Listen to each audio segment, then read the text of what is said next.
Party ఫిరాయింపులపై కేటీఆర్వి దొంగ ఏడుపులు అంటూ కౌంటర్ ఇచ్చారు ఎమ్మెల్యే బీర్ల ఐలయ్య. ఎమ్మెల్యేలు రాజీనామా చేయాలని అడిగే నైతిక హక్కు కేటీఆర్కు లేదంటున్నారు ఆయన. గతంలో బీఆర్ఎస్లో చేరిన 60 మంది ఎమ్మెల్యే ఎమ్మెల్సీలతో రాజీనామా చేయించారా అని ప్రశ్నించారు.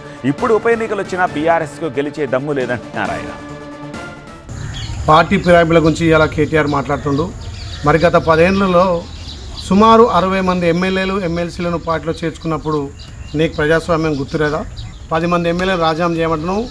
రాజీనామా చేసినా ఉప ఎన్నికలు వచ్చినా గెలిచే దమ్ము ధైర్యం ఉంది. నీకు సత్తే ఉంటే నీ పార్టీ తెలంగాణలో ఇంకా బతుకుంటే స్థానిక సంస్థల్లో ఛాలెంజ్ విసుస్తున్నాం. మీ దమ్ముంటే స్థానిక సంస్థల్లో గెలిచి తీరాలి. కేటీఆర్ దమ్ముంటే స్థానిక సంస్థలు మేము రెఫరెండం అంటున్నాం.